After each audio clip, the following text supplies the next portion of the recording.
जैसा मैंने कहा, सरकार गांव के द्वार ये कार्यक्रम की हिमाचल सरकार के द्वारा शुरुआत हुई है।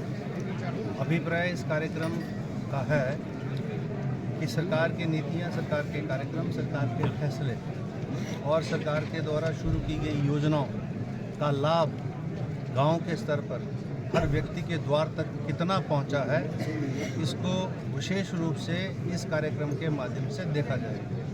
और गांव का जो व्यक्ति है या उस पंचायत का जो व्यक्ति है, उसकी क्या ज़रूरतें, क्या आवश्यकताएं और क्या आकांक्षाएं सरकार के साथ है, उसको भी जाना जाए।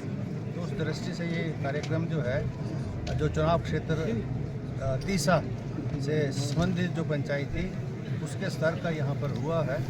और यहाँ अभी क्योंकि जो मिल के गए हैं वो तो लगभग 300-400 लोग मिल के गए हैं, जिसमें मुख्य रूप से ज़्यादातर जो मांगे हैं, मतलब शिकायतें कम हैं, मांगे ज़्यादा हैं। शिकायतें कुछ आईपीएच विभाग से हैं, कुछ बिजली विभाग से हैं। बाकी लोगों की मांगे ये हैं कि एम्बुलेंस रोड बनाया जाए, ट्रांसफार्मर चेंज किए जाए, पानी और बिजली की लाइनें नई सी बिछाए जाए, स्कूलों के लिए अतिरिक्त भवन जो है वो निर्माण किए जाएं, या जो वैकेंसी पोजीशन है विभिन्न संस्थानों में, चाहे वो शिक्षण संस्थान है, चाहे स्वास्थ्य संस्थान है, चाहे पशु औषधालय हैं, वो जल्दी से भरे जाएं ताकि लोगों को नियमित रूप से लाभ मिल सके। जो तो स्थानीय स्तर की समस्याएं हैं उनका तो अभी मौके पर बहुत सारी का हमने निपटारा कर दिया।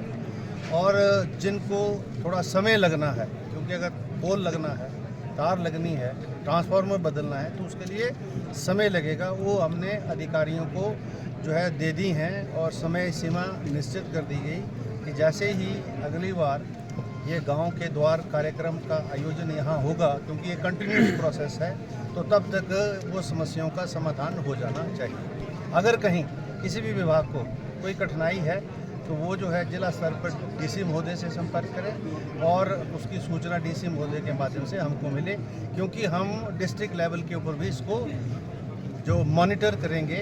चुनाव क्षेत्र से संबंधित जितनी भी बातें वहाँ आई हैं उसको वहाँ भी मॉनिटर करेंगे।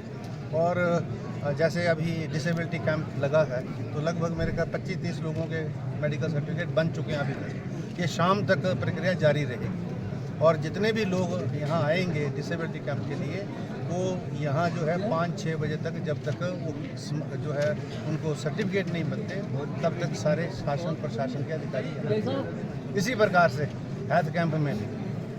बाकी तो समस्याएं हमने सुन ली हैं। बीजेपी कहती है कि 13 महीनों के कार्यकाल में कुछ नहीं हुआ हिमाचल प्रदेश में, क्या कहेंगे? अब मैं इसके ऊपर कोई ज़्यादा टिप्पणी नहीं करना चाहता, क्योंकि ये राजनीतिक दृष्टि से कोई ऐसा कार्यक्रम नहीं है। लेकिन मैंने जैसे पहले कहा कि ये कार्यक्रम अन्य कार्यक्रमों से भिन्न है। प्रशासन, जनता के द्वार, जनमंच, ये पिछली सरकारों के कार्यक्रम हुए हैं और जो जनमंच में जो फैसले लिए गए वो आज तक लागू नहीं हुए। तो हमारे इन 13 महीने के सरकार के वर्तमान कार्यकाल के ऊपर समीक्षा करना, ये तो अभी बहुत कम समय है। सरकार का पूरा कार्यकाल 5 वर्ष का होता है और इस कार्यकाल में 13 महीनों में सरकार ने सुख आश्रय योजना के माध्यम से, सामाजिक सुरक्षा के कार्यक्रमों के माध्यम से 4,500 करोड़ रुपए की राहत राशि फ्लड में और 1 लाख से राहत राशि सीधा 7 लाख तक देने में एक क्रांतिकारी कदम जो है प्रदेश सरकार ने उठाए हैं।